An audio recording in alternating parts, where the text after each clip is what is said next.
You could feel his presence quite palpably. The only other guy that I've seen that with was Frank Sinatra. Most of us have our quirks.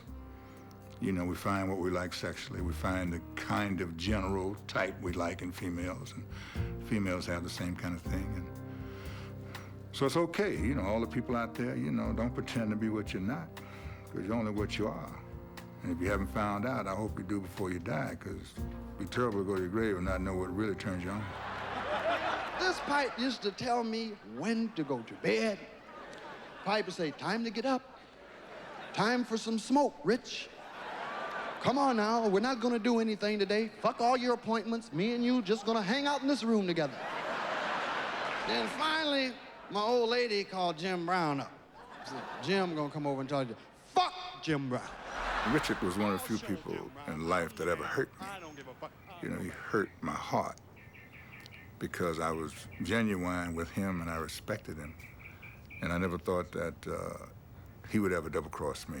Jim was coming in the driveway. I got all nervous. Boom, jingling. Where's it? Jim Brown. Oh, shit. Let me get this motherfucker ain't gonna scare me. Let me get my pipe. Pipe said, come on, Rich. Me and you will show Jim. Don't worry about it. Shit, Jim, don't scare nobody. That's right, Rich. Jim come in the room. I started smoking. Hey, Jim.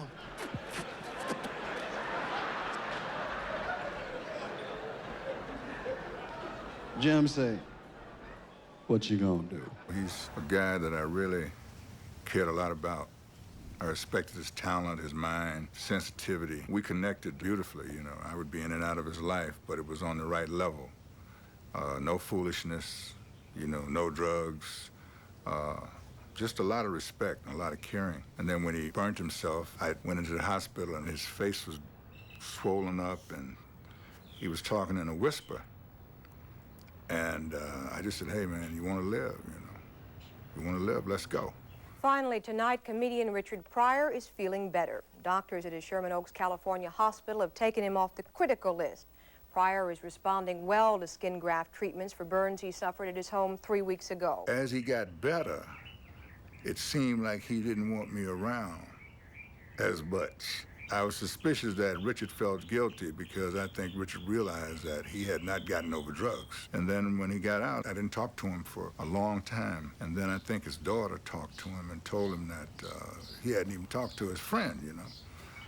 And he called me one day and we started to talk about the formation of a company. That was kind of the birth of the germ for Indigo. What we're looking for are good scripts that we can produce under my banner and put out in the marketplace. No one's excluded. It's open door, and anyone is welcome to come in with the script. And when I say no one is excluded, I mean that. And what we want to do is do quality films with the money that we have to do it with. When this whole Indigo piece came about with Richard Pryor, it was a big major announcement. Coca-Cola's just brought into Columbia, and it was an exciting time, and it was a very exciting time when they announced Jim Brown being the president. The concept I had was, we don't want everything to be based on you. Let's diversify like Desilu, you know.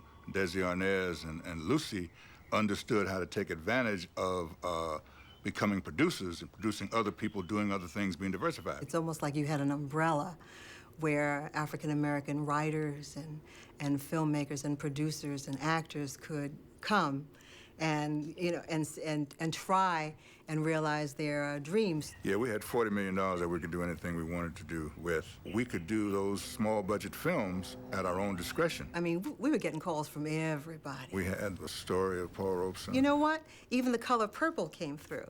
The movie Purple Rain was really the first venture that I wanted. And I said, Richard, this is it, man. I said, Prince is just about to break out. But Richard didn't know who Prince was, but somehow we passed it. The only thing we really did was Here and Now. Jim's vision and Jim's passion was different from what Richard was prepared to do at that time. Sometimes when you're an addict, you like confusion better than you like clarity. People that run companies are, and work with people like that are different than I am. I don't do that well. I really don't. What I do well is perform. I do that, and I know that. And I thought I could do this. I made a mistake. I really made a mistake. The next thing I knew, Richard said he wanted his company back. Those were his words. I want my company back. So I said, what do you mean you want your company back? I just want it back. I said, well, you got it, you know. And basically, I took some things off my desk and came home.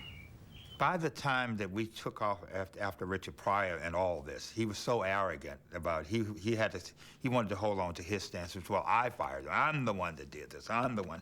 And we knew it wasn't him. And we knew that this big announcement that Columbia made and all this stuff, they control the money. It wasn't his money. And we knew it wasn't his money. Richard thought that his power was going to just swamp me and then he could just make me look bad. But the NAACP and the people really got behind me, you know, because I'd been an activist and they knew doggone well that this was a good hookup between, you know, two black men in Hollywood. Jim Brown was too black. That's what he was too black because he wanted this to really work. But giving him that much money, $40 million, I mean, giving a black man, Jim Brown, or Richard Pryor that much money at that time was not even conceivable. And I say, man, look, you know, this is me. You can't chop my leg off. I'm not here relying on you to deliver me. I'm here for a bigger reason, and I want to help you, and in turn, of course, it's going to help me. But I'm not relying on anybody on it. I'm not trained that way. So why would you want to try to do that, you know? But all I'm going to do is let it go. And that's what I did. To be honest, I don't know whose fault it was. All I knew was that I was out of a job, you know, and this vision that we were real passionate about. And we were really, really, really passionate about making a difference.